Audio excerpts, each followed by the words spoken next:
Hello प्यारे बच्चे, नमस्कार। मैं संदीप तोमर आपकी अपनी कोचिंग आगाज़दीप में आपका स्वागत करता हूं और उम्मीद करता हूं सभी बच्चे अच्छे होंगे और अपने एग्ज़ाम की तैयारी अच्छे से कर रहे होंगे।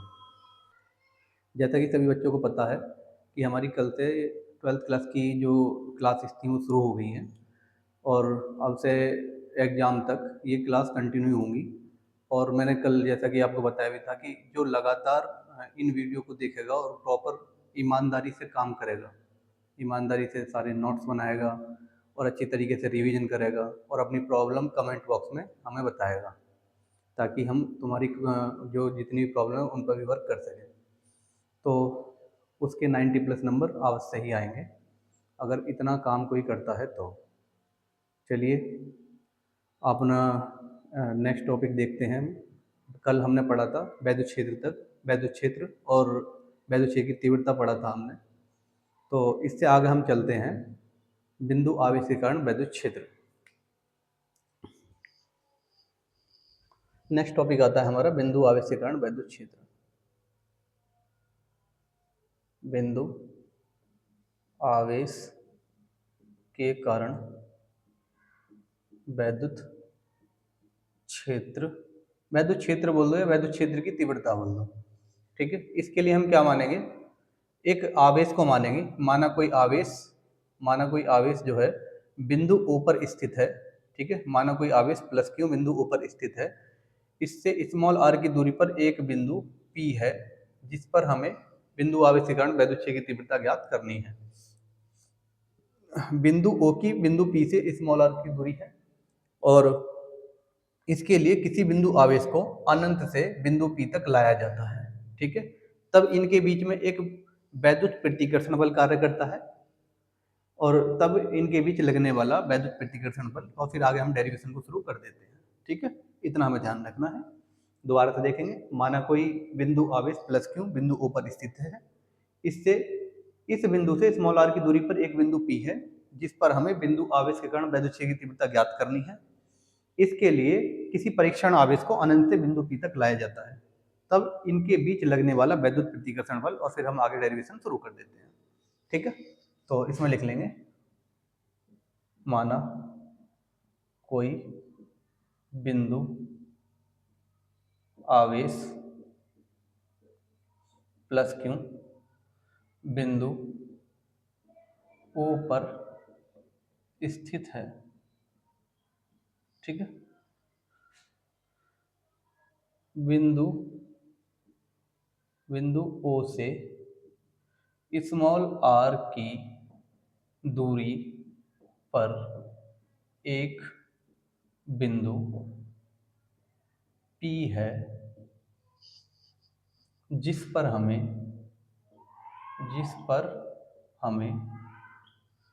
बिंदु आवेश प्लस क्यू के कारण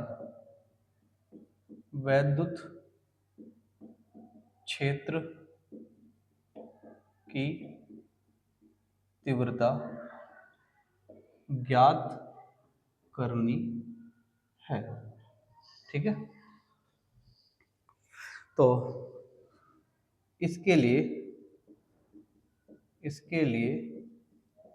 किसी परीक्षण, हमने डेफिनेशन में पढ़ा था, वैद्युत क्षेत्र की तीव्रता की डेफिनेशन में भी पढ़ा था कि एकांक परीक्षण आवेश पर लगने वाले वैद्युत बल को, मतलब अगर वैद्युत क्षेत्र हमें ज्ञात करना है तो परीक्षण आवेश का इस्तेमाल करना पड़ेगा।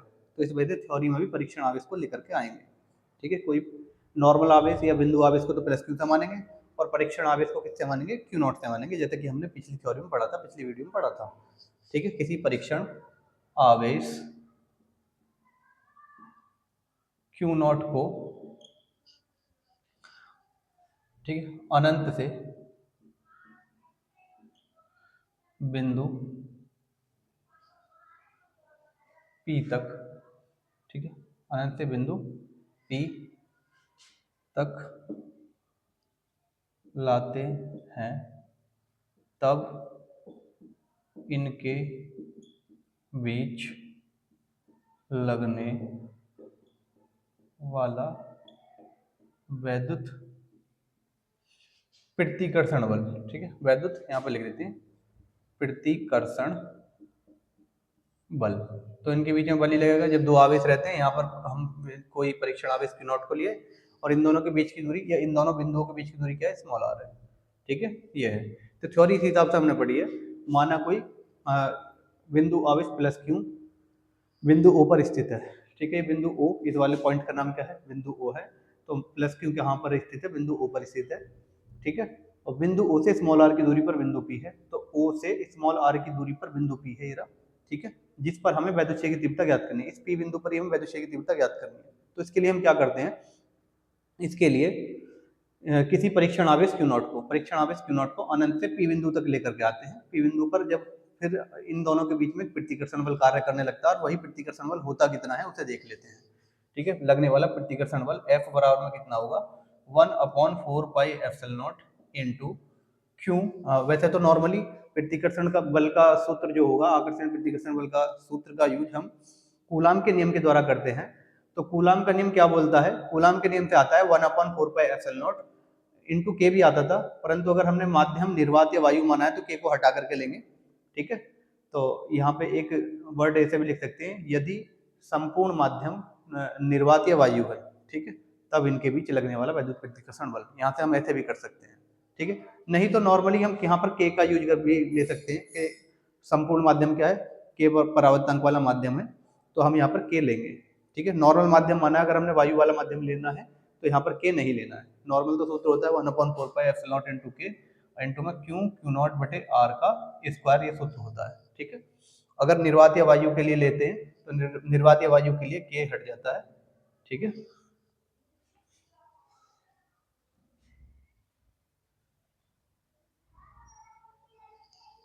ये ध्यान रखना है। ठीक है, प्रतिकर्षण बल होगा F बराबर 1/4 pi epsilon not Q not बटे R का स्क्वायर, ये समीकरण फर्स्ट। ठीक है, वहां पर Q1 Q2 माने थे, यहाँ पर Q और Q नॉट माने, तो यहाँ पर Q नॉट बटे R का स्क्वायर हो जाएगा। ठीक है, अब वैद्युत क्षेत्र की परिभाषा से, वैद्युत क्षेत्र की तीव्रता की परिभाषा से, परिभाषा क्या बोलती है, E इज इक्वल टू क्या होता है, E इज इक्वल टू, परिभाषा वाले सूत्र क्या होता है, E is equal to F upon Q nought था। E is equal to F upon Q nought. तो यहाँ से, ठीक है, यहाँ से वैद्युत बल कितना हो जाएगा, वैद्युत बल की वैल्यू अगर हम निकालेंगे तो वैद्युत बल F की वैल्यू निकालनी पड़ेगी, तो अपॉन वाला कितना पहुंच जाएगा, इनटू में। तो वैद्युत बल F is equal to Q nought into कितना हो जाएगा, E हो जाएगा। इसे समीकरण फर्स्ट में रखने पर, ठीक है, समीकरण फर्स्ट में मान रखने पर, जब समीकरण फर्स्ट में मान रखेंगे तो यहाँ पर क्या हो जाएगा, Q nought into E is equal to में कितना होगा, 1/4 pi epsilon nought into Q nought upon में आर का स्क्वायर। ठीक है, अब Q नॉट इंटू में सामने वाले के अपॉन में जाएगा और कट जाएगा, तो नेक्स्ट स्टेप में सिर्फ इसे गायब हुआ दिखा देंगे, काटेंगे नहीं। काटने के लिए तो ऐसे काट भी सकते हैं हम इसे, इससे ये खत्म, परंतु इससे एग्जामिनर ये भी सोच सकता है कि यहाँ से कटिंग हो रही है, उसको गलत संकेत भी जा सकता है। ठीक है, तो इस वजह से हम नेक्स्ट स्टेप में उसे गायब करके दिखा देते हैं, जिससे कि एग्जामिनर को कोई भी कंफ्यूजन न हो। E इज इक्वल टू में 1/4 pi epsilon nought into Q upon R का स्क्वायर। ठीक है, ये है बिंदु आवेश के कारण वैद्युत क्षेत्र की तीव्रता का सूत्र, ये हम ज्ञात कर चुके हैं। ये डेरिवेशन 2 से 3 नंबर में आती है। ठीक है, 2 से 3 नंबर में आने से आज से ये है कि अगर इसके साथ कुछ परिभाषा वगैरह जोड़ करके दे दी, जैसे कि वैद्युत क्षेत्र किसे कहते हैं, बिंदु आवेश के कारण वैद्युत क्षेत्र की तीव्रता ज्ञात कीजिए, तो हमें उस परिभाषा को भी लिखना पड़ेगा और इसको भी लिखना पड़ेगा, तब ये 3 नंबर में भी दे सकता है। परंतु अगर नॉर्मली डेरिवेशन कोई बोलता है कि बिंदु आवेश के कारण वैद्युत क्षेत्र की तीव्रता ज्ञात कीजिए, तब ये 2 नंबर में भी आ सकते हैं, क्योंकि इतनी बड़ी डेरिवेशन है नहीं, छोटी सी डेरिवेशन है। ठीक है, तो यहाँ से डेरिवेशन की शुरुआत होती है, तो इसको अच्छी तरीके से कर लेंगे। नेक्स्ट चलते हैं हम, जो मैं करा रहा हूँ उसका रिवीजन कई कई बार करना है। ठीक है, तभी 90 प्लस नंबर आएंगे। जो आलस से करेगा, एक या दो बार करके देखेगा तो वो अच्छी तरीके से नहीं कर पाएगा, तो उसके नंबर इतने अच्छे नहीं आएंगे। नेक्स्ट टॉपिक आता है वैद्युत द्विध्रुव, वैद्युत द्विध्रुव। ठीक है, वैद्युत द्विध्रुव। वैद्युत द्विध्रुव क्या होता है? तो इसमें नॉर्मली ध्यान रखेंगे, वैद्युत का मतलब क्या होता है? वैद्युत का मतलब आवेश, द्वि का मतलब दो, ध्रुव का मतलब चिन्ह या संकेत।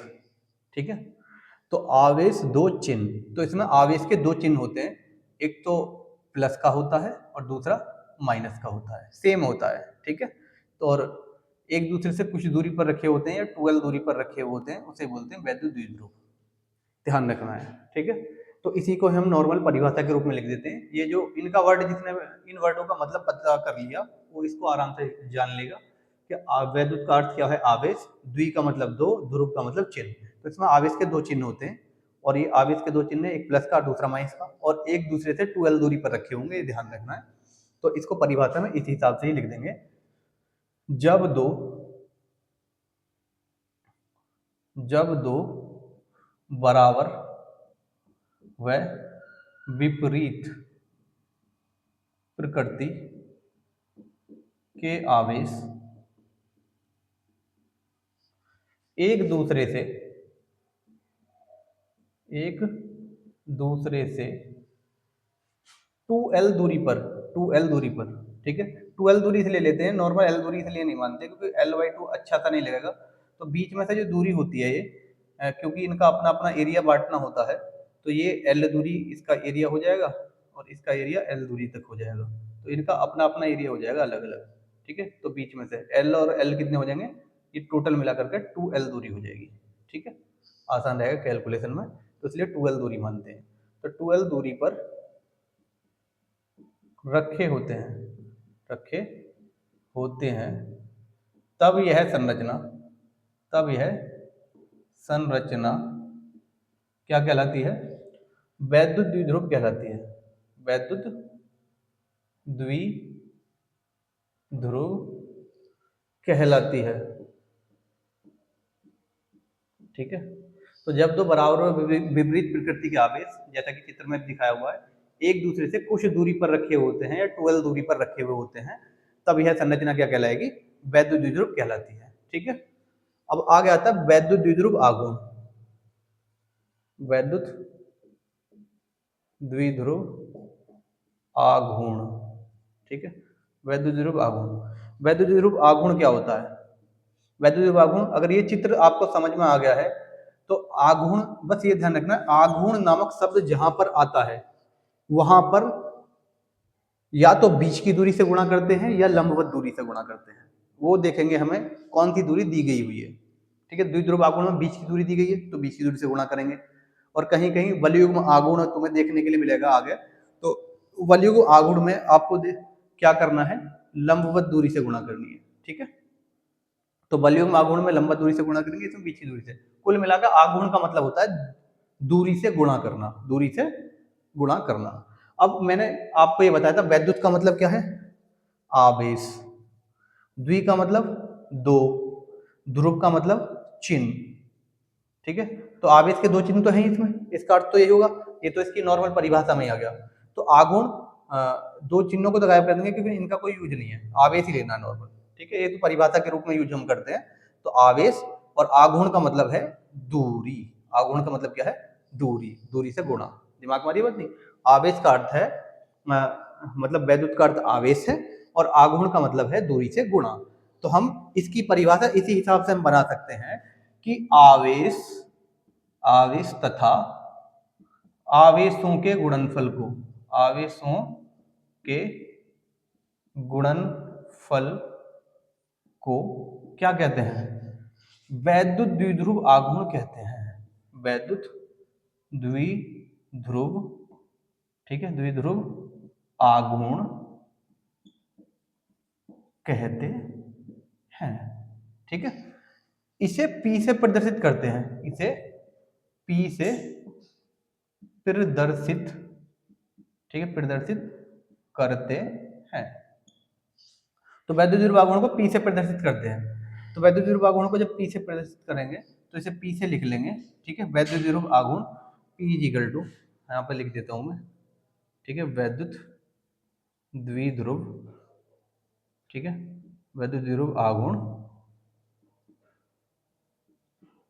P इज इक्वल टू आवेश गुणा आवेशों के बीच की दूरी, आवेशों के बीच की दूरी, ठीक है। आवेश गुणा आवेशों के बीच की दूरी, तो P बराबर में आवेश की को तो Q से लिखते हैं और बीच की दूरी यहाँ पर क्या है 2L है, तो Q इंटू 2L, ये ध्यान रखना है। वैद्युत द्विध्रुव आघूर्ण P is equal to Q into 2L, इतना ध्यान रखना है। और इसका मात्रक क्या होता है, इसका मात्रक, ठीक है, हम P का मात्रक अगर हम निकालना चाहें, P का मात्रक, ठीक है, तो यहाँ पर जो सूत्र में है उसी के अनुसार चलना है। तो Q का मात्रक, Q का मात्रक और गुणा 2L का मात्रक, ठीक है, सूत्र के अनुसार ही चलना है। हमें P का मात्रक निकालना है, तो P है इज इक्वल टू का चिन्ह, इज इक्वल टू का चिन्ह, Q का मात्रक लिखना है और 2L का मात्रक लिखना है।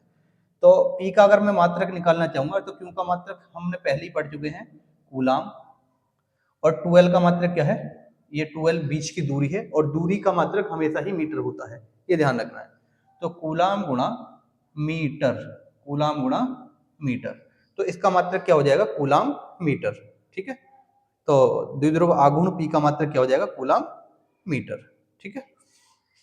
अगर मैं इसकी बीमा लिखना चाहूंगा तो बीमा, इसकी बीमा लिखने के लिए कूलाम को क्या लिखते हैं, AT लिखते हैं, ठीक है, और मीटर को क्या लिखते हैं, L लिखते हैं। तो इसकी बीमा हो जाएगी ATL बोल सकते हैं या LAT, से ध्यान रखना, लेट हो रहे हो तुम, ठीक है, लेट, LAT, जिस भी हिसाब से ट्रिक से याद रखना चाहो तो ट्रिक से याद रख लेना है कि LAT, लेट, सही है, तो ध्यान रखना है। तो P की बीमा क्या होगी, लेट। तो वैसे P वर्ड, पी लिया है तो पीने के बाद क्या हो जाते हो, लेट हो जाते हो।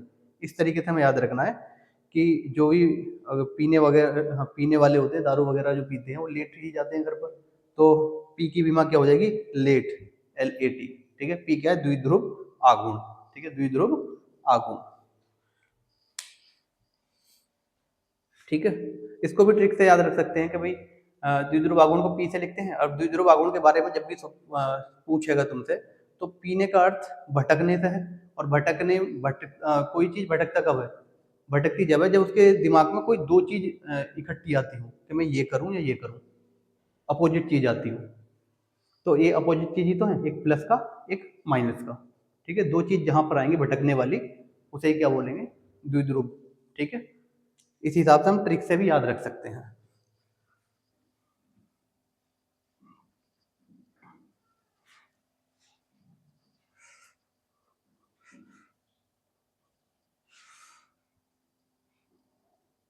नेक्स्ट टॉपिक आता है हमारा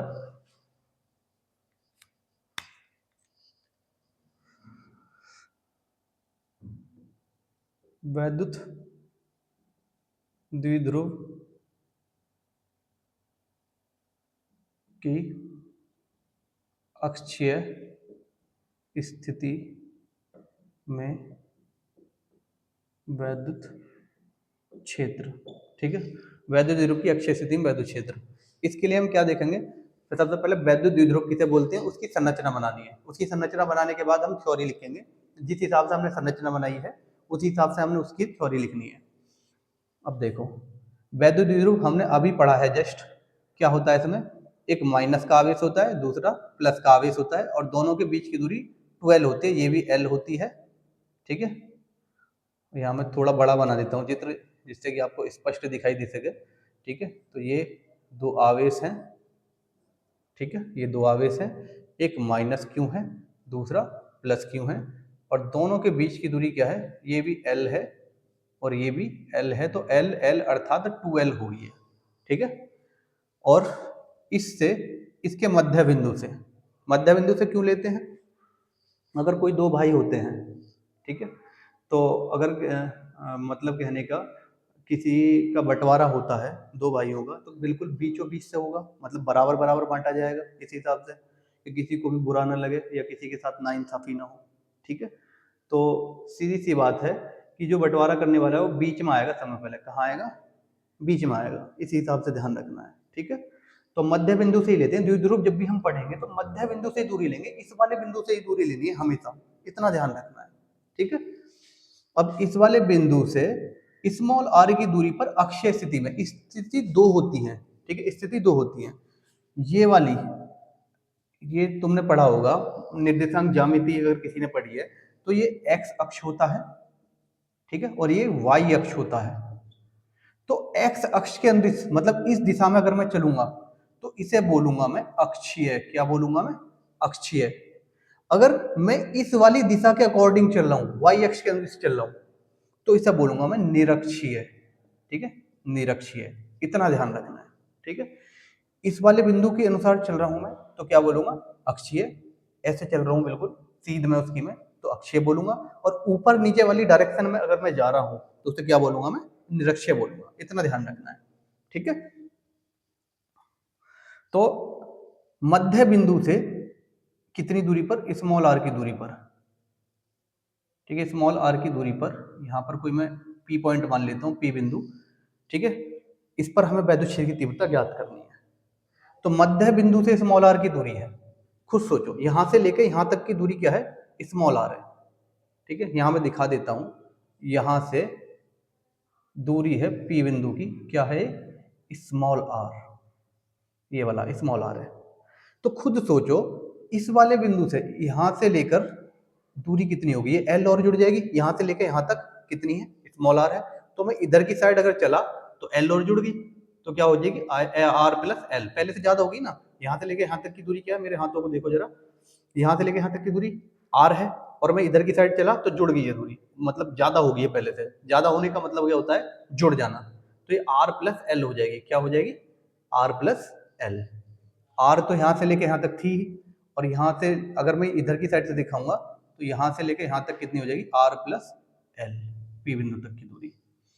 अगर मैं इतनी दूरी को देखूंगा तो ये पहले यहाँ से लेके यहाँ तक की दूरी तो आर थी, परंतु मैं अगर मैं इधर की साइड जाऊंगा तो पहले से दूरी घट गई, यहाँ पे ज्यादा थी दूरी, देखो मेरे हाथों को, ठीक है, यहाँ से लेके यहाँ तक की दूरी ज्यादा थी, अगर मैं इधर की साइड गया तो कम हो गई है दूरी। तो इसका मतलब दूरी घटेगी, कितनी घट गई है? इधर की साइड जाने पर एल घट गई है, तो ये हो जाएगी आर माइनस एल।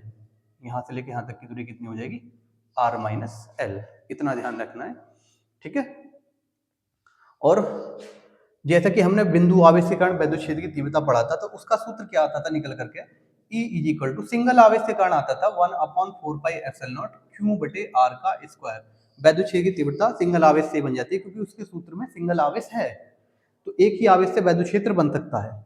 अगर एक से अधिक आवेश है तो वहां पर वैद्युत क्षेत्र ज्यादा होंगे, ठीक है। एक आवेश के कारण एक वैद्युत क्षेत्र होगा। अगर कहीं Q1, Q2, Q3 आवेश हैं तो उनके वैद्युत क्षेत्र E1, E2, E3, ठीक है, होंगे, ठीक है। जिस हिसाब के आवेश होंगे उस हिसाब के उनके वैद्युत क्षेत्र होंगे। इतना हमें ध्यान रखना है, ठीक है। तो यहाँ पर फिलहाल में यहाँ पर तीन आवेश ना दे करके यहाँ पर दो आवेश हैं, एक तो माइनस का क्यू, दूसरा प्लस का क्यू, दो आवेश हैं, तो दो ही वैद्युत क्षेत्र होंगे, ठीक है। अगर सिंगल आवेश होता तो एक वैद्युत क्षेत्र होता, अगर डबल आवेश है तो दो वैद्युत क्षेत्र होंगे। तो हम देखते हैं, तो दो वैद्युत क्षेत्र हैं तो उनके कोई सिंबल भी बनाने पड़ेंगे। तो वैद्युत क्षेत्र जैसा कि मैंने बताया था, एक से अधिक आवेशों को तो Q1, Q2 और Q3 इस हिसाब से हम मानते हैं। अगर हम इसी प्रकार से वैद्युत क्षेत्र को मानना चाहें तो एक से अधिक वैद्युत क्षेत्र को E1, E2, E3, E4 dash dash से हम मानेंगे, ठीक है। कितने भी है, जितने आवेश होंगे उतने ही वैद्युत क्षेत्र होंगे, इतना ध्यान रखना है, ठीक है। और उनका सिंबल उस हिसाब से बनाएंगे, 1 2 3 4 उनके नीचे लगाते चले जाएंगे, ठीक है। अब देखो माइनस क्यू है, एक दो आवेश है, और एक प्लस क्यू है, ठीक है। तो माइनस क्यू के कारण वैद्युत क्षेत्र E1 होगा और प्लस क्यू के कारण वैद्युत क्षेत्र E2 होगा, ठीक है। ये ध्यान रखना है। तो ये देखो, अगर यहाँ पे प्लस क्यू आवेश है, मुझे इस वाले पॉइंट पर वैद्युत क्षेत्र ज्ञात करना है, तो खुद सोचो इससे निकलने वाली बल रेखाएं बाहर की तरफ को जा रही होंगी, इस वाले बिंदु पर लंबवत बाहर की तरफ को जा रही होंगी, तो इस पर वैद्युत क्षेत्र आगे की तरफ को होगा। इस वाले बिंदु पर वैद्युत क्षेत्र कैसा होगा? आगे की तरफ को होगा, क्योंकि प्लस आवेश से बल रेखाएं बाहर की तरफ को निकलती हैं। माइनस आवेश के कारण अगर हमें इस वाले बिंदु पर ज्ञात करना है, सबसे पहले तो इस वाले बिंदु को इस वाले आवेश से मैं मिलाऊंगा, ठीक है। इस वाले आवेश को इस वाले बिंदु से मैं मिला दूंगा, मिला दिया मैंने, और इस वाली रेखा पर ही होगा वैद्युत क्षेत्र, या तो आगे की तरफ होगा या फिर पीछे की तरफ होगा, वो चिन्ह पर डिपेंड करेगा। अगर माइनस का चिन्ह है तो इस वाले बिंदु का संकेत इधर की तरफ दिखा दो, इस आवेश के अंदर की तरफ जा रही होंगी बल रेखाएं, तो संकेत भी अंदर की तरफ को दिखाना है, दिखा दिया। ऐसे हमने प्लस का पढ़ा था, प्लस आवेश से बल रेखाएं बाहर की तरफ को निकलती हैं, तो सबसे पहले उस बिंदु को उस आवेश से मिलाया और मिलाने के पश्चात उसी रेखा पर ही होता है वैद्युत क्षेत्र, या तो आगे की तरफ होता है या फिर उस आवेश की तरफ होता है। प्लस का आवेश है तो प्लस आवेश से बल रेखाएं बाहर की तरफ को निकलती हैं, तो उस वाले बिंदु पर बल रेखा दूर की तरफ हो जाएंगी या बाहर की तरफ हो जाएंगी। ठीक है, इतना हमें ध्यान रखना है। अब खुद ही सोचो, ये माइनस क्यों आवेश है, इस वाले बिंदु पर हमें वैद्युत क्षेत्र निकालना है, तो बल रेखा इसके अंदर की तरफ जा रही होंगी, इस वाले बिंदु पर बल रेखा माइनस के कारण माइनस के अंदर की तरफ को जा रही होंगी। ठीक है, तो अगर मैं E1 मानूंगा, माइनस क्यों आवेश के कारण वैद्युत क्षेत्र E1 मानूंगा, क्योंकि मुझे दो आवेश दिए गए हैं तो वैद्युत क्षेत्र भी E1 E2 से मानने पड़ेंगे। तो माइनस क्यू के कारण अगर मैंने वैद्युत क्षेत्र E1 माना है तो E1 को मैं माइनस क्यू के अंदर की तरफ दिखाता हुआ प्रदर्शित करूंगा। ठीक है, माइनस क्यू के अंदर की तरफ, क्योंकि माइनस क्यू के कारण मैंने वैद्युत क्षेत्र क्या माना है E1, तो E1 को माइनस क्यू के अंदर की तरफ दिखाता हुआ प्रदर्शित करूंगा। Plus Q, plus Q, plus Q के कारण इस बिंदु पर देखूंगा और इसकी तीव्रता को E2 से मानूंगा, तो प्लस क्यू से बाहर की तरफ दिखाना है मुझे, प्लस क्यू से बाहर की तरफ, इसके कारण इसकी बल रेखा बाहर की तरफ जा रही होगी इस बिंदु पर ऐसे, तो इसके कारण मैं इधर की तरफ को दिखाता हुआ मानूंगा, ये होगा E2। ठीक है, ये E1 ये E2 होगा, और इसकी दिशा हमने बना ली है वैद्युत क्षेत्र की। अब हम आगे चलते हैं, इसी सूत्र का हमें इस्तेमाल करना पड़ेगा, ये ध्यान रखना है। अभी जो हमने जस्ट पीछे पढ़ा था, बिंदु आवेश के कारण वैद्युत क्षेत्र की तीव्रता, इसी सूत्र का इस्तेमाल करते हुए हमें अक्षीय स्थिति में वैद्युत क्षेत्र की तीव्रता ज्ञात करनी है। ठीक है, अब देखते हैं आगे। सबसे पहले इसकी थ्योरी को कंप्लीट करते हैं। थ्योरी को कंप्लीट करने के लिए हम क्या करेंगे, यहाँ पर लिखेंगे। ठीक है, यहाँ पर लिखेंगे सबसे पहले इसके बारे में, जैसे जैसे हमने चित्र बनाए इसके बारे में ऐसे ही लिखना है हमें। ठीक है, इसमें लिखना है माना, पहले वैद्युत द्विध्रुव के बारे में लिखेंगे, माना कोई वैद्युत द्विध्रुव, वैद्युत द्विध्रुव माइनस क्यू व प्लस क्यू आवेशों से मिलकर बना है। इसकी संरचना के बारे में हमने बता दिया है, माइनस क्यू तथा प्लस क्यू आवेशों से मिलकर बना है, जिनके बीच की दूरी 2L है। लिख लिया हमने, इतना प्रदर्शित कर दिया। द्विध्रुव माइनस क्यू और प्लस क्यू आवेश से मिलकर बना है, और इनके बीच की दूरी क्या है, L और L 2L है, इतना हमने लिख दिया है। अब क्योंकि वैद्युत क्षेत्र की तीव्रता P बिंदु पर ज्ञात करनी है, और P बिंदु की दूरी मध्य बिंदु से लेते हैं, हमेशा दूरी कहाँ से लेंगे, मध्य बिंदु से लेंगे। ठीक है, तो हमें आगे लिखना है द्विध्रुव के मध्य बिंदु से, किसका मध्य बिंदु है, द्विध्रुव का ही तो है। ठीक है, द्विध्रुव का मध्य बिंदु है, तो हम इसे लिखेंगे द्विध्रुव के मध्य बिंदु से, द्विध्रुव के मध्य बिंदु से स्मॉल r की दूरी पर एक बिंदु P है, जिस पर हमें स्मॉल r की दूरी पर अक्षीय स्थिति में, ये भी लिखना है, क्योंकि मध्य बिंदु से स्मॉल r की दूरी कौन सी स्थिति होगी, मैंने दो स्थिति बताई थी, एक तो ये वाली अक्षीय और ऊपर वाली निरक्षीय। तो अक्षीय स्थिति में इस ऐसी रेखा के अनुसार चलते हैं तो कौन सी स्थिति बनती है, अक्षीय स्थिति। अगर हम ऊपर वाली रेखा के अनुसार चलते हैं तो ऊपर नीचे जाते तो निरक्षीय स्थिति बनती। तो द्विध्रुव के मध्य बिंदु से, ठीक है, स्मॉल r की दूरी पर अक्षीय स्थिति में, ये भी लिखना है, अक्षीय स्थिति में एक बिंदु, ठीक है, एक बिंदु P है, जिस पर हमें वैद्युत क्षेत्र क्या ज्ञात करना है, वैद्युत क्षेत्र की तीव्रता ज्ञात करनी है। ठीक है, यही तो लिखी हुई हेडिंग में, क्या लिखा है, वैद्युत द्विध्रुव की अक्षीय स्थिति में वैद्युत क्षेत्र या वैद्युत क्षेत्र की तीव्रता। बात एक ही होती है, मैंने आपको बताया था शुरुआत में भी। ठीक है, दोनों में कोई इतना अंतर नहीं होता। ठीक है, जिस पर हमें वैद्युत क्षेत्र की तीव्रता या वैद्युत क्षेत्र ज्ञात करना है। ठीक है, वैद्युत क्षेत्र की तीव्रता ज्ञात करनी है। ठीक है, माइनस क्यू आवेश के कारण, माइनस क्यू आवेश के कारण वैद्युत क्षेत्र, माइनस क्यू आवेश के कारण वैद्युत क्षेत्र की तीव्रता E1 है तथा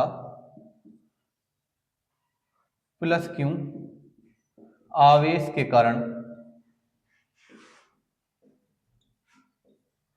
वैद्युत क्षेत्र की तीव्रता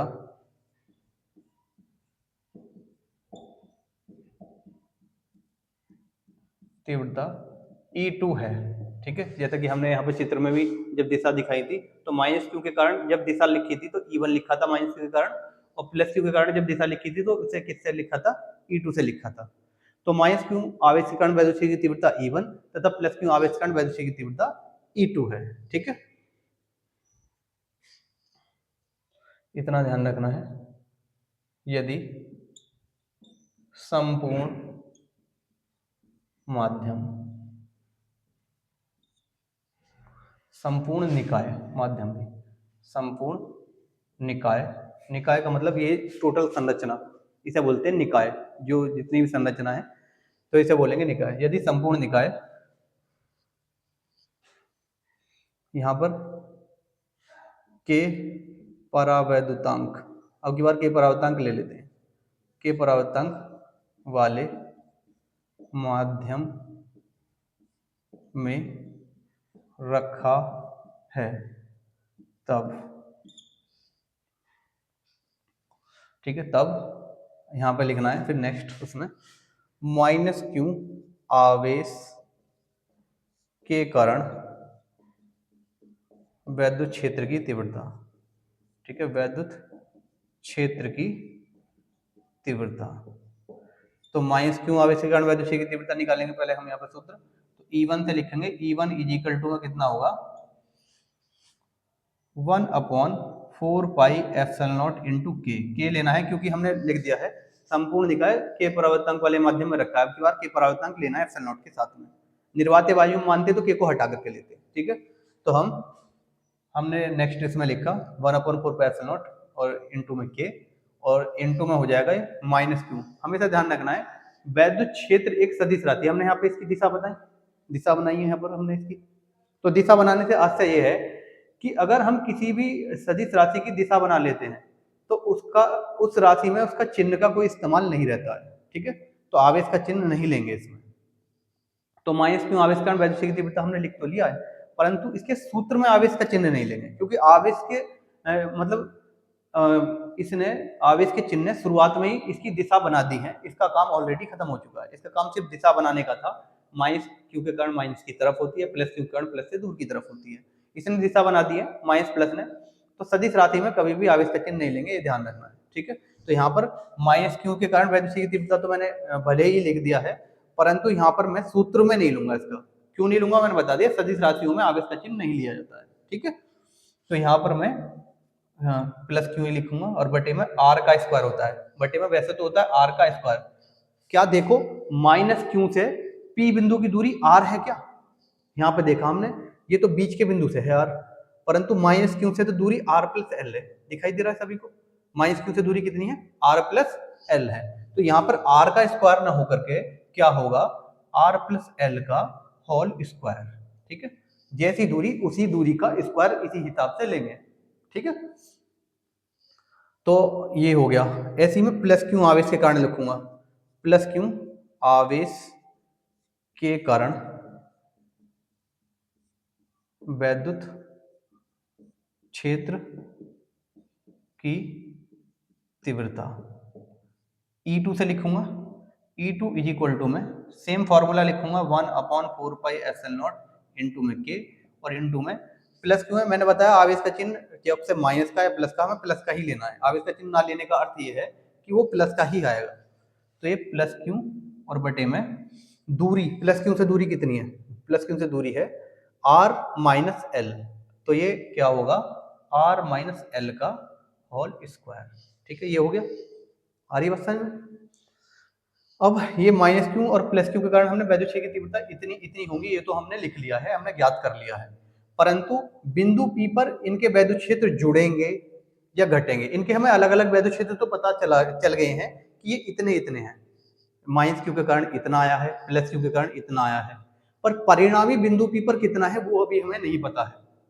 तो परिणामी ज्ञात करने के लिए हम क्या करेंगे, ठीक है, हम लिखेंगे बिंदु P पर परिणामी वैद्युत क्षेत्र की तीव्रता। बिंदु पी पर परिणामी वैद्युत क्षेत्र की तीव्रता ई से लिखेंगे, परिणामी वैद्युत क्षेत्र को ई से लिखते हैं। ई इज इक्वल टू में, अब बिंदु पी पर हमें देखना है अगर दोनों तीव्रताएं एक ही दिशा में हैं तो एक ही दिशा वाली जुड़ जाती है, एक ही दिशा वाली चीज जुड़ती है और विपरीत दिशा वाली चीज घटती है। तो यहाँ पर आपको क्या दिखाई दे रहा है, यहाँ पर दिखाई दे रहा है कि एक तीव्रता E2 है जो कि वो इधर की साइड है और E1 इधर की साइड है, ठीक है। तो यहाँ पर विपरीत दिशा है तो इनको हम घटा लेंगे, तो हम लिख लेंगे E2 दाएं हाथ की तरफ जा रही है तो एक तरीके से इसे पॉजिटिव मान लेना, या फिर यहाँ देख लेना है कि कौन सी तीव्रता ज्यादा है कौन सी तीव्रता कम है, इसी से पहचान लेंगे क्योंकि हमने माइनस क्यू की भी तीव्रता ज्ञात कर ली है और प्लस क्यू की तीव्रता भी हमने ज्ञात कर ली है। तो माइनस क्यू की तीव्रता आई इतनी और प्लस क्यू की आई इतनी। तो इन दोनों सूत्रों में तुम्हें कॉमन दिखाई दे रहा होगा 1/4πε0 और क्यू, दोनों सूत्रों में कॉमन दिखाई दे रहा है और बस बटे का चिन्ह बदल रहा है, ये r प्लस एल और होल स्क्वायर है, यहाँ r माइनस एल का होल स्क्वायर है। अब खुद ही सोचो, बटे में किसी मान का कम होना, बटे में किसी मान का ज्यादा होना, संख्या का कम होना है। अगर मैं 10 ले लूं, ऊपर मैंने 10 ले दिया, 10 को मैं 2 से डिवाइड करूंगा, कम संख्या है जैसे कि 2 से डिवाइड करा कितना आया 5 आया, 10 ले दिया और बटे में अब की बार मैंने 5 से डिवाइड करा तो कितना आया 2 आया, ठीक है। तो अगर हम कम संख्या से डिवाइड करते हैं तो उसकी वैल्यू ज्यादा आती है, अगर हम ज्यादा संख्या से डिवाइड करते हैं तो उसकी वैल्यू कम आती है, ये ध्यान रखना है। तो यहाँ पर देखो r प्लस एल है, ये प्लस हो रहा है तो इसका मतलब ये ज्यादा से डिवाइड करना पड़ रहा है हमें, तो ज्यादा से डिवाइड करेंगे तो इसकी वैल्यू क्या हो जाएगी कम हो जाएगी, E1 क्या हो जाएगी कम। और यहाँ पर हमने देखा r माइनस एल, ये r में से l घट रहा है तो कम हो रही है संख्या, ठीक है, माइनस हो रहा है तो इसका मतलब बटे में कम हो रही है संख्या, और बटे में संख्या कम हो रही है तो इसकी वैल्यू क्या हो जाएगी बढ़ के आएगी। जैसे कि मैंने बताया था बटे में अगर कम से भाग करते हैं तो वैल्यू ज्यादा आती है और बटे में अगर ज्यादा से भाग करते हैं तो वैल्यू कम आती है, इतना ध्यान रखना है। तो यहाँ से हमें हमने ज्ञात करा कि E2 ज्यादा है किसके मुकाबले में E1 के मुकाबले में, तो यहाँ पर मैं E2 माइनस E1 लिखूंगा क्योंकि मैंने पहले ही ज्ञात कर लिया है कि E2 जो है E1 से ज्यादा है, तो मैं ज्यादा में से कम वाली घटाऊंगा E2 माइनस E1, ये हो जाएगा, ठीक है। E2 माइनस E1 होगा तो परिणाम वैद्युत क्षेत्र E से लिखा जाएगा, E इज इक्वल टू में E2 की वैल्यू समीकरण फर्स्ट सेकंड से मान रख दो, समीकरण फर्स्ट सेकंड से मान रखेगा तो E2 की वैल्यू कितनी आई थी हमारी 1/4πε0 इंटू के, और इंटू में क्या था Q upon R minus L का होल स्क्वायर, E2 यही था, यही तो था E2, और माइनस क्योंकि E is equal to E2 minus E1 है तो E2 की वैल्यू पहले लिख दी, फिर माइनस का चिन्ह है ये वाला तो माइनस का चिन्ह रख दिया, और E1 की वैल्यू यहाँ से लिख देंगे, E1 की वैल्यू है हमारी 1/4πε0 इंटू के और इंटू में Q बटे R प्लस एल का होल स्क्वायर, ठीक है, इतना हो गया। तो E की वैल्यू अगर मैं निकालूंगा तो दोनों में से कोई चीज मुझे कॉमन दिखाई दे रही होगी, कॉमन मतलब जो दोनों में उपस्थित हो सेम चीज, Q है दोनों में उपस्थित और 1/4πε0 इंटू के है दोनों में उपस्थित, तो क्या हो जाएगा कि Q की 1 से गुणा करेंगे तो Q ही आएगा, Q बटे 4πε0 इंटू के, ये तो आ गया कॉमन, ठीक है। और ऐसा भी मान सकते हैं इस 1 को अंदर भेज दिया तो 1/r माइनस एल का whole square minus 1/r plus L का होल स्क्वायर, ठीक है, ये हो जाएगा r माइनस एल का होल स्क्वायर बटे में r प्लस एल का होल स्क्वायर। तो यहाँ पर ये डेरिवेशन के लिए जगह नहीं बची है तो हम ऊपर से मिटान देते हैं, तो इस डेरिवेशन को कर लेंगे शुरुआत से, उतार लेंगे सभी, वीडियो रोक करके हम इसी डेरिवेशन को कंटिन्यू आगे करते हैं ऊपर से मिटान करके।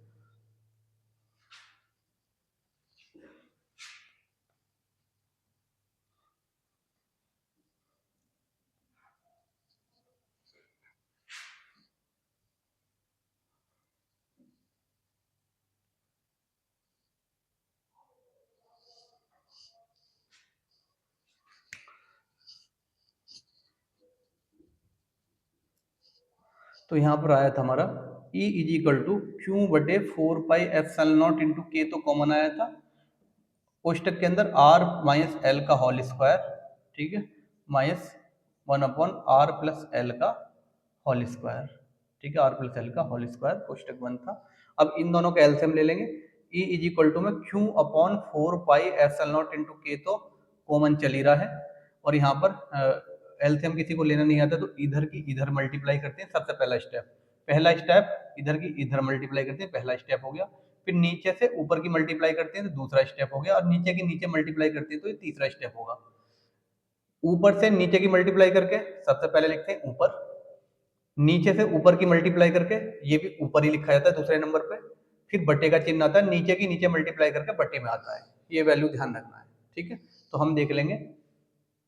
सबसे पहले हमें क्या करना है, सबसे पहले हमें करना है कि ऊपर की नीचे से मल्टीप्लाई करनी है और पहले नंबर पे लिखना है। तो 1 की अगर r प्लस एल के होल स्क्वायर से मल्टीप्लाई करेंगे तो खुद ही सोचो उतना ही आएगा, क्योंकि 1 की मल्टीप्लाई करने पे किसी भी संख्या पर कोई असर नहीं पड़ता है। 1 की इससे मल्टीप्लाई करेंगे तो कितना आ जाएगा यहाँ पर r प्लस एल का होल स्क्वायर, ठीक है। अब बीच में कैसा चिन्ह है, माइनस का, तो यहाँ पे मैं माइनस का चिन्ह लगा दूंगा। अब इसकी नीचे वाले की ऊपर वाले से मल्टीप्लाई करते हैं, तो r माइनस एल के होल स्क्वायर की 1 से मल्टीप्लाई करेंगे तब भी सेम आएगा। कितना आएगा, r माइनस एल का होल स्क्वायर, ये हो जाएगा। अब बटे की बटे से मल्टीप्लाई करते हैं, ठीक है। बटे की बटे से मल्टीप्लाई करेंगे तो ये r माइनस एल का whole square into r plus L का होल स्क्वायर, ये कोष्टक बंद हो गया। E इज इक्वल टू में क्यू बटे 4 पाई एप्सिलॉन नॉट इंटू के, यहाँ पर a प्लस बी के होल स्क्वायर का सूत्र सभी को याद होगा, इतना मैं आपसे उम्मीद कर सकता हूँ। यहाँ पर आर स्क्वायर प्लस क्या होगा एल स्क्वायर, क्योंकि ए प्लस बी का होल स्क्वायर का सूत्र होता है ए square plus B square plus 2ab। तो यहाँ पर R square plus L square plus 2rl, यहाँ पर माइनस का चिन्ह है, माइनस का चिन्ह लगा दिया हमने। और फिर माइनस का चिन्ह अगर किसी होल स्क्वायर वगैरह के आगे लग रहा हो तो उसमें कोष्टक लगा के लिखते हैं उसके मान को। तो ये a माइनस बी का होल स्क्वायर का सूत्र जब हम खोलेंगे तो यहाँ होगा a माइनस बी का होल स्क्वायर इक्वल टू क्या होता है, ए square plus B square minus 2ab होता है, तो R square plus L square minus 2rl होगा ये, और बटे में होगा एक कोष्टक में a प्लस बी, दूसरे कोष्टक एक कोष्टक में a माइनस बी, दूसरे कोष्टक में a प्लस बी है। ये सभी ने सूत्र पढ़ा होगा, ए स्क्वायर माइनस बी स्क्वायर का सूत्र बनता है। ये मैं इधर की साइड को लिख करके दिखा देता हूँ, एक कोष्टक में a प्लस बी, दूसरे कोष्टक में a माइनस बी, आगे पीछे कैसे भी हो सकता है, परंतु इसका सूत्र क्या होता है, ए स्क्वायर माइनस बी स्क्वायर होता है, ठीक है। अगर मैं यहाँ पे होल स्क्वायर लगा दूं, दोनों पक्षों में स्क्वायर कर दूं, तो इसके दोनों कोष्टक पे स्क्वायर आएगा। तो अगर किसी के दोनों कोष्टक पे स्क्वायर आ रहा है तो बाहर का स्क्वायर कॉमन आ जाता है, और एक कोष्टक में a प्लस बी, एक कोष्टक में a माइनस बी आएगा, तो ए स्क्वायर माइनस बी स्क्वायर सूत्र बन जाता है अंदर वाले कोष्टक के हिसाब से। तो यहाँ पर एक कोष्टक में a माइनस बी, दूसरे कोष्टक में a प्लस बी है, तो ये हो जाएगा A square minus B square, R square minus L square, क्योंकि दोनों कोष्टक पे स्क्वायर था इस वजह से होल स्क्वायर भी हो जाएगा, ठीक है। इतना हो जाएगा। E इज इक्वल टू में क्यू बटे 4 पाई एप्सिलॉन नॉट इंटू के, और इंटू में क्या हो जाएगा, यहाँ पर R square plus L square plus 2rl, और माइनस का आर स्क्वायर माइनस का एल स्क्वायर प्लस का 2rl, ठीक है, 2rl इतना हो जाएगा। और बटे में क्या हो जाएगा, बटे में हो जाएगा R square minus L square का होल स्क्वायर, ठीक है। जैसा कि आपको दिखाई दे रहा होगा, यहाँ पर आर स्क्वायर से आर स्क्वायर कैंसिल हो रहा है और एल स्क्वायर से एल स्क्वायर कैंसिल हो रहा है, तो आर स्क्वायर से आर स्क्वायर कैंसिल हो जाएगा, एल स्क्वायर से एल स्क्वायर कैंसिल हो जाएगा, काटेंगे नहीं। जैसा कि मैंने आपको पहले बताया था, एग्जामिनर को गलत संकेत जाता है कि यहाँ पे इसके कटिंग कर रखी है, तो इसलिए काटेंगे नहीं, नेक्स्ट स्टेप में उसे गायब कर देंगे दिमाग में कैलकुलेशन करके। तो हम करेंगे E इज इक्वल टू में क्यू बटे 4 पाई एप्सिलॉन नॉट इंटू के, और कोष्टक के अंदर क्या बचेगा, 2 गुणा 2rl बचेगा, 2 गुणा 2rl, और बटे में क्या बचेगा R square minus L square का होल स्क्वायर, ठीक है, इतना बचेगा। अब आगे चलते हैं, यहां से हमें लेना है वैद्युत द्विध्रुव, ठीक है। यहाँ पे देखना है L बहुत ज्यादा छोटा है, L बहुत ज्यादा छोटा है किससे, R से, ठीक है। जो वैद्युत द्विध्रुव होता है ये एक अणु या मॉलिक्यूल होता है, और उसके अणुओं को देखना बहुत ज्यादा मतलब कठिन होता है। जैसे कि HCl हो गया, HCl हो गया, तो H और Cl के बीच में कितना बॉन्ड है उतनी ही दूरी होगी इनकी, क्योंकि H पे 1 पॉजिटिव होता है, Cl पे क्या होता है 1 नेगेटिव होता है, ठीक है। तो इनके बीच की दूरी इसके बॉन्ड के थ्रू होगी, तो इसके बॉन्ड की लंबाई एंगस्ट्रॉम में होती है। ठीक है, तो ये तो बीच की दूरी को तो एल से लिखते हैं ना, 2l से लिखते हैं, तो ये 2l दूरी बहुत ज़्यादा छोटी होगी क्योंकि ये एंगस्ट्रॉम में होगी, तो इस वजह से। और ये दूरी जो होती है ये मीटर में होती है, आर दूरी किस में होती है, मीटर में होती है, तो एल बहुत ज़्यादा छोटा है किससे, आर से। तो एल स्क्वायर जब हम किसी छोटी संख्या का स्क्वायर करते हैं तो और ज्यादा छोटी हो जाती है, और बड़ी संख्या का स्क्वायर करते हैं तो वो और ज्यादा बड़ी हो जाती है। ठीक है, कितना, आर स्क्वायर से, तो कितना छोड़ेंगे, एल स्क्वायर को छोड़ देंगे, एल स्क्वायर को छोड़ने पर जो छोटी चीज है उसको छोड़ देते हैं। अब आपकी कैलकुलेशन है, अब आपका ब्याज 1 लाख, ठीक है, 1 लाख एक पे ब्याज निकलवाना है आपको, तो 1 रुपया छोड़ भी दोगे तो क्या ही फर्क पड़ रहा है, जिससे कि आसानी से तुम्हारी कैलकुलेशन हो सके। ठीक है, तो हम एक की जगह भी क्या मान लेंगे, 0 मान लेंगे, ध्यान रखना है।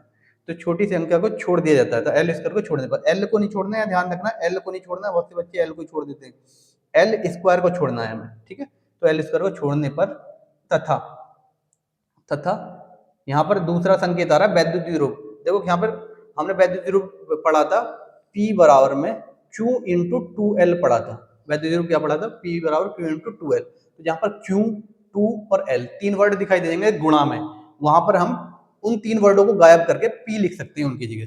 तो यहाँ पर 2 दिखाई दे रहा है, Q दिखाई दे रहा है और L दिखाई दे रहा है ये तीन वर्ड, तो इनको छोड़ करके हम क्या लिख देंगे, P रख देंगे। तो तथा वैद्युत द्विध्रुव, वैद्युत द्विध्रुव, द्विध्रुव आघूर्ण, ठीक है, वैद्युत ध्रुव आघूर्ण P बराबर में क्या होता है, Q इंटू 2L, P बराबर क्या होगा, Q इंटू 2L से। ठीक है, इनको मान रख दो, इनके मान रखने पर हमें पता पड़ेगा कि E इजिकल टू निकल करके कितना आया है हमारा, E इजिकल टू में ये आया हमारा Q बटे, ठीक है, क्यों तो गायब हो जाएगा तो इसकी जगह 1 बचेगा, तो 1/4πε0 इंटू के। ठीक है, तो 1 कहीं भी आ सकता है क्योंकि 1 की गुणा हम कहीं भी कर सकते हैं, और 1/4πε0 इंटू के रूप में ही लिखा जाता है, इस वजह से 1 ऊपर हमें लिखना जरूरी है। तो 1/4πε0 इंटू के, और यहाँ पर Q, 2 और L इन तीनों को गायब करेंगे और इसकी जगह हम रख देंगे P, तो P into 2R, P into 2R बचेगा। ठीक है, P इंटू 2R और बटे में एल स्क्वायर को हमने छोड़ दिया तो आर स्क्वायर का स्क्वायर हो जाएगा। ठीक है, आर स्क्वायर का स्क्वायर हो जाएगा, तो E इज इक्वल टू में कितना होगा, 1/4πε0 इंटू के इंटू में 2PR अपॉन में ये R की पावर 4, एक आर से एक पावर कैंसिल हो जाएगी नीचे वाली, काटेंगे नहीं, सिर्फ अगली कंडीशन में हम उसे गायब करेंगे। E इज इक्वल टू में 1/4πε0 इंटू के, और इंटू में कितना होगा 2p/r की क्यूब, ये ध्यान रखना है, इतना आएगा। ठीक है, अक्षीय स्थिति में वैद्युत क्षेत्र की तीव्रता कितनी है, ये E बराबर 1/4πε0 इंटू के 2p/r की क्यूब, ये माध्यम की वैद्युत क्षेत्र की तीव्रता है। अगर निर्वातीय वायु के लिए बोलेंगे तो निर्वातीय वायु के लिए K = 1 ले लेते हैं, तो तब निर्वातीय वायु में वैद्युत क्षेत्र की तीव्रता कितनी हो जाएगी, 1/4πε0 इंटू 2p/r की क्यूब, इतनी हो जाएगी। ठीक है, और रही बात वैद्युत क्षेत्र की तीव्रता के मात्रक की, तो वैद्युत क्षेत्र की तीव्रता का मात्रक कभी चेंज नहीं होगा, उसके दो मात्रक मैंने बताए थे, एक न्यूटन बटे कूलाम और दूसरा वोल्ट बटे मीटर, तो ये ध्यान रखना है। इसे उतार लेंगे, ये मैंने एक्स्ट्रा कैलकुलेशन करके दिखाई है, इन्हें नहीं देखना है। ठीक है, इन्हें नहीं देखना है, यहाँ पर ये एक्स्ट्रा कैलकुलेशन है, बाकी इसके अलावा सभी उतार लेना है। ठीक है, इसे अच्छी तरीके से कर लेंगे नोट। अब आगे चलते हैं।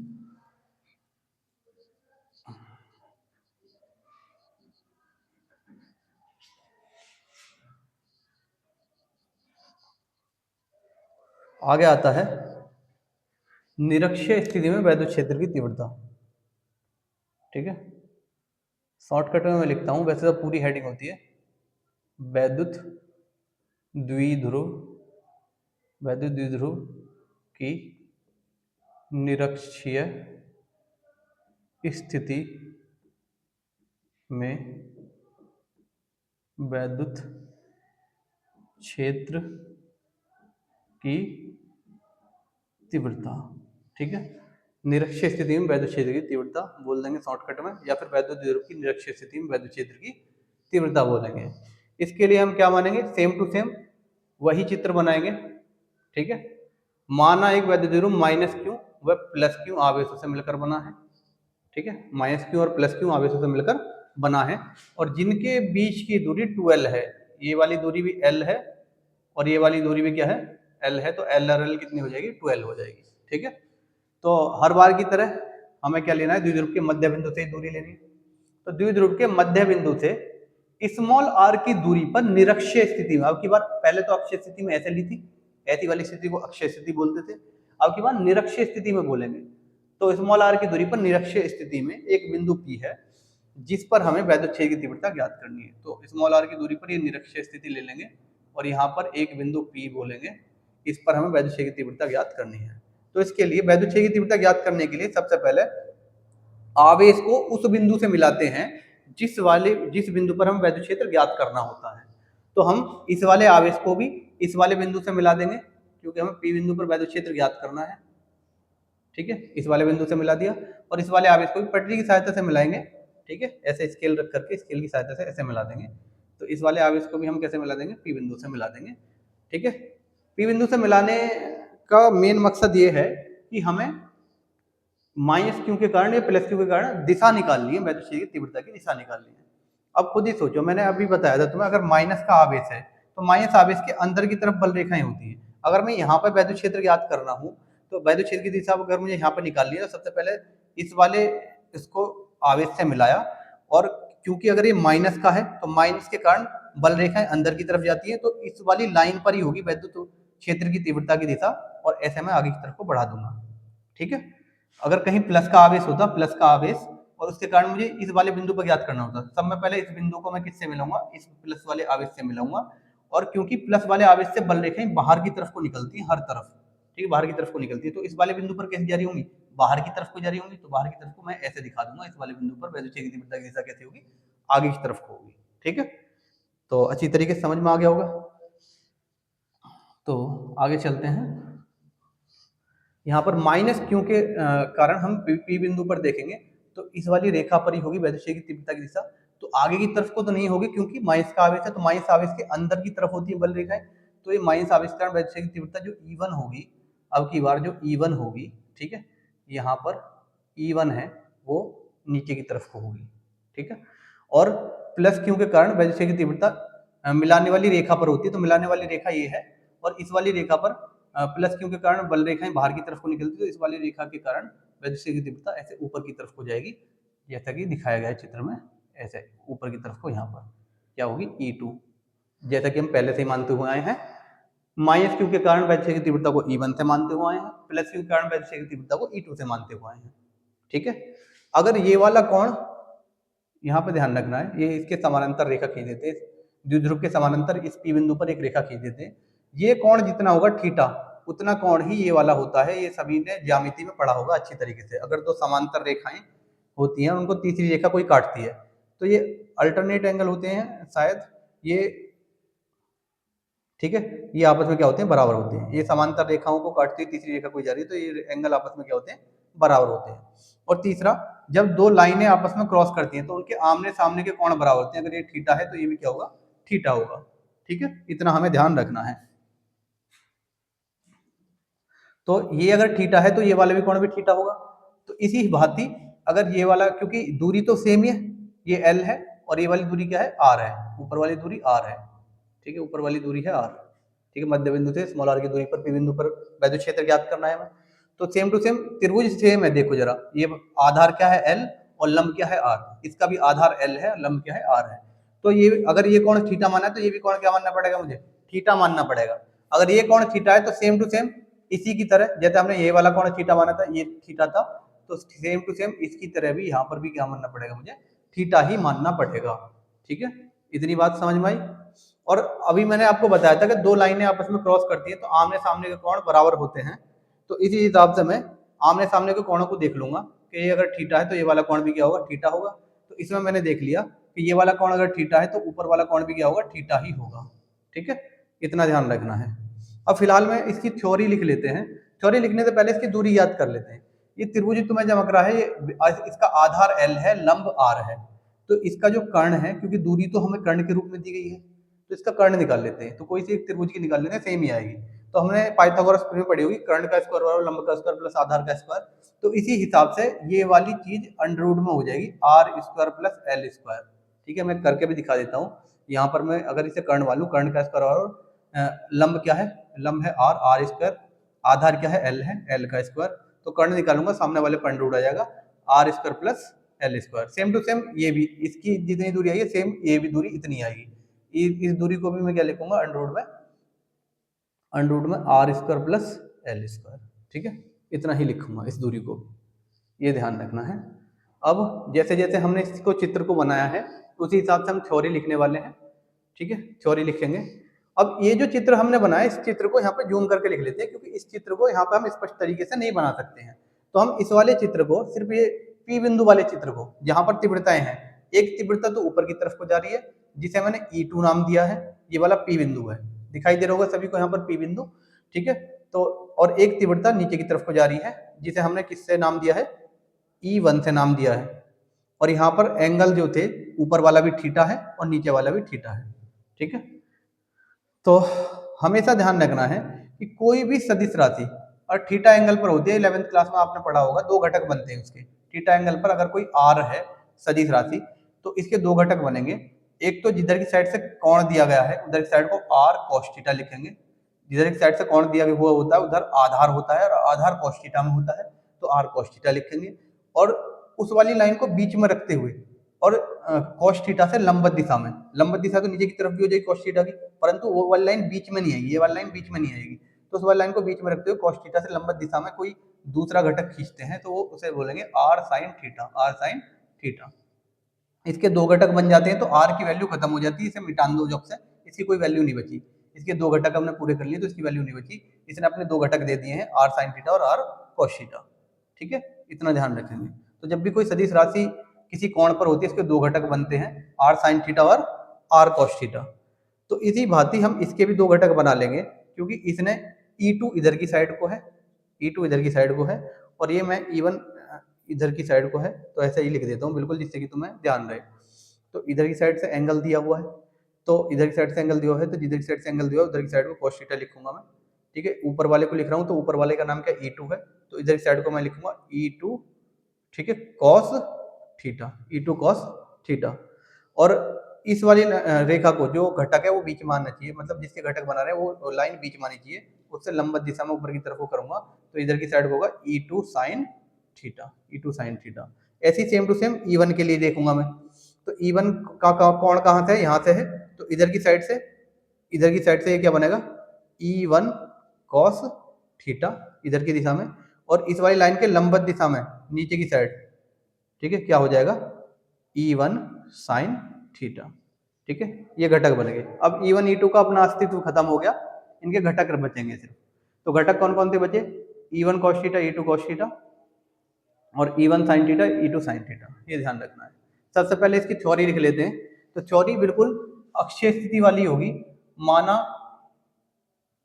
ठीक है, ये थ्योरी मैं आपको होमवर्क में देता हूँ, क्योंकि थ्योरी बिल्कुल सेम टू सेम अक्षीय स्थिति वाली है। अब बस आपको ये लिखना है अक्षीय स्थिति में, जैसा आपने अक्षीय स्थिति यहाँ लिखा था वहां निरक्षीय स्थिति लिखना है, और बिल्कुल सेम टू सेम बाकी सारी चीज होंगी। ठीक है, जहां पर अक्षीय स्थिति है सिर्फ वहां पर क्या आना है, निरक्षीय स्थिति आना है। बिल्कुल सेम थ्योरी है। माना एक वैद्युत द्विध्रुव माइनस क्यू दशा प्लस क्यू आवेश से मिलकर बना है, जिनके बीच की दूरी 12 है। द्विध्रुव के मध्य बिंदु से स्मॉल r की दूरी पर निरक्षीय स्थिति में एक बिंदु P है, जहां पर हमें वैद्युत क्षेत्र की तीव्रता ज्ञात करनी है।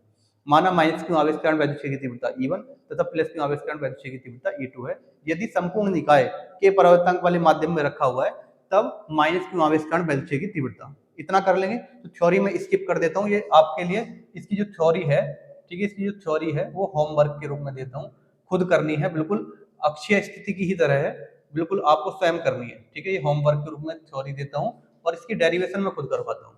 ठीक है, तो डेरिवेशन में देखते हैं, माइनस क्यू आवेश के कारण, माइनस क्यू आवेश के कारण, जहाँ थ्योरी खत्म होती है वहां से आगे आपको लिखना है, माइनस क्यू आवेश के कारण वैद्युत क्षेत्र की तीव्रता।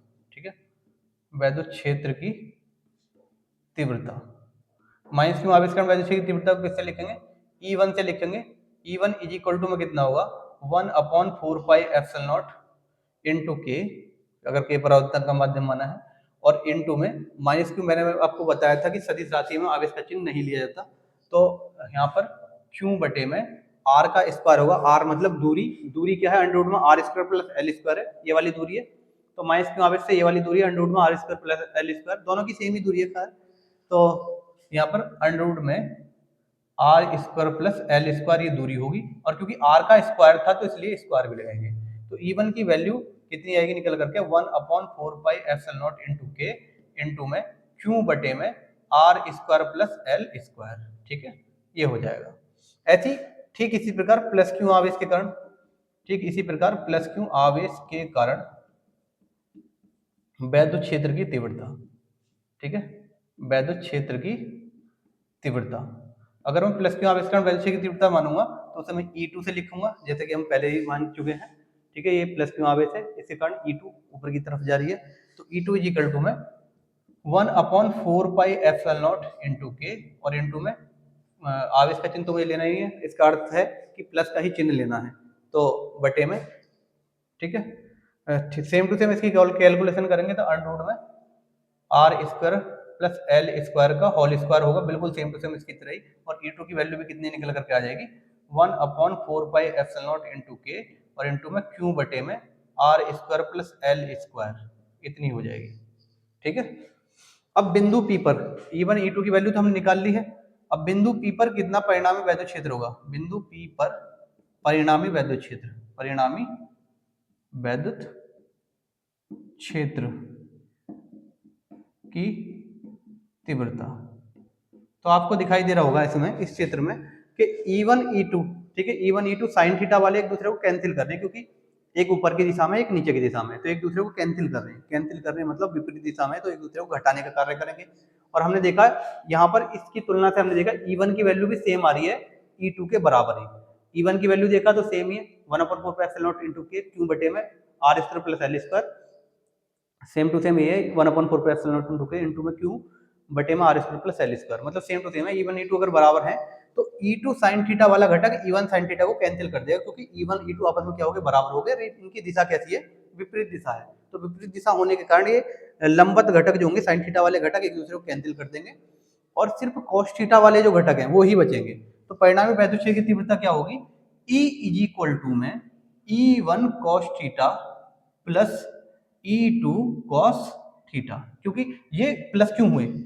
इसके प्लस होने का कारण यहाँ पर है, ये एक ही दिशा में E2 cos थीटा भी इधर की दिशा में ही जा रही है, और E1 cos थीटा भी इधर की दिशा में जा रही है। जो एक ही दिशा में होंगे वो घटक हमेशा जुड़ते हैं, E1 cos theta plus E2 cos theta होगा।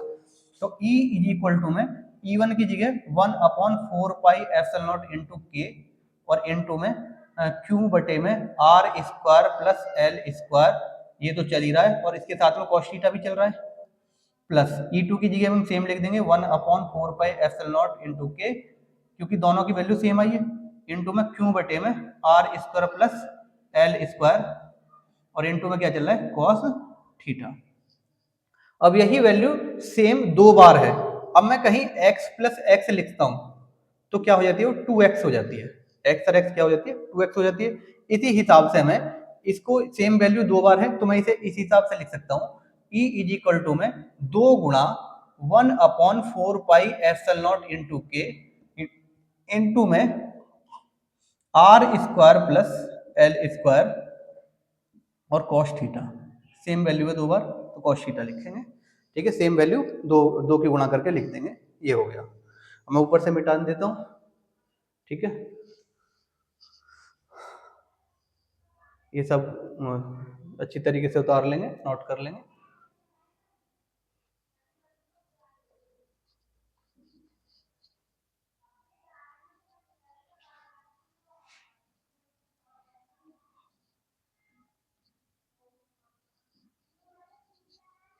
ठीक है, ये हो गया। अब हमने देखा कि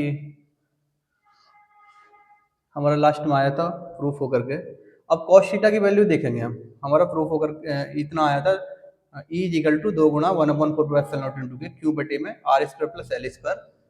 अब ये थोड़ा चित्र मैंने गलत मिटा दिया, चित्र की सहायता से ही बनना है।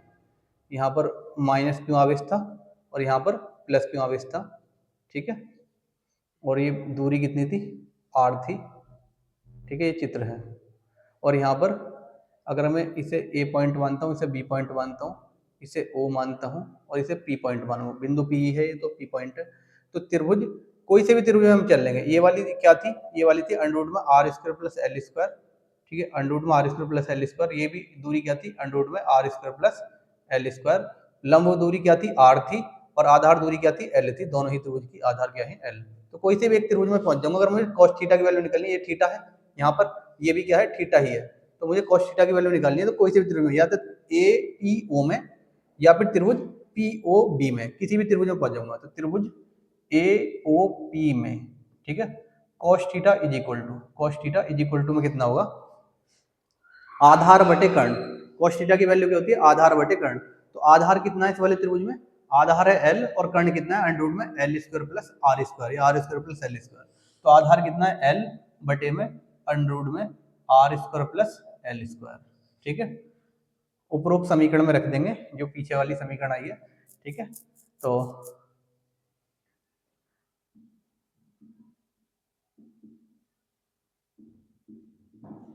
उपरोक्त समीकरण में रखने पर तो रखेंगे, तो cos थीटा की वैल्यू अगर हम रखेंगे तो वैद्युच्छेद की तीव्रता कितनी आएगी निकल करके, E इज इक्वल टू में 2 गुणा 1/4 पाई एप्सिलॉन नॉट इंटू के इंटू में ये हो जाएगा Q बटे R square plus L square, और cos थीटा की जगह लिख देंगे L बटे under root R square plus L square, ठीक है। तो बिल्कुल सेम टू सेम यहाँ पर जैसा कि मैंने पिछले उसमें करा था, ये आपके लिए होमवर्क में रहेगा कि पिछले डेरिवेशन में मैंने बताया था, जहाँ पर 2QL दिखाई देंगे वहां पर P लिखेंगे हम, वैद्युत द्विध्रुव आघूर्ण P लिखेंगे। बिल्कुल सेम टू सेम इसकी तरह ही होना है यहाँ से आगे, जैसे हमने अक्षीय स्थिति अभी पिछली वो पढ़ी है, डेरिवेशन पढ़ी है, बिल्कुल सेम टू सेम इस डेरिवेशन को करना है। ये आपके लिए होमवर्क में, इससे आगे आपका जो भी प्रूफ होकर आएगा वो कमेंट बॉक्स में लिखना है, ठीक है। तो इसका आंसर आप कमेंट बॉक्स में लिखेंगे कि डेरिवेशन के बाद में प्रूफ होकर के क्या आता है। बिल्कुल सेम टू सेम इसके लिए करना है कि एल स्क्वायर को छोड़ना पड़ेगा और सेम टू सेम कैलकुलेट करके लिखना पड़ेगा, ठीक है। तो ये कमेंट बॉक्स में इसका आंसर लिखेंगे और सभी करने का प्रयास करेंगे ईमानदारी से, और इसका रिवीजन करेंगे। और नहीं होता है तो कोई दिक्कत नहीं है, कल मैं आगे यहीं से करवा दूंगा, परंतु आप चेक करके देखना कि आप इससे आगे आप कर पा रहे हैं, क्योंकि बिल्कुल सेम टू सेम ऐसी ही कैलकुलेशन हुई है जैसी अक्षय स्थिति में हुई थी। इससे आगे एल स्क्वायर को छोड़ना है और 2QL की जगह P रखना है, ठीक है, और इससे आगे कैलकुलेशन करनी है और सूत्र प्रूफ करके बताना है कि इतना आ चुका है। अगर नहीं आता है तो इससे आगे कंटिन्यू करेंगे, ठीक है। आज के लिए बस इतना ही, आज के लिए विदा चाहूँगा।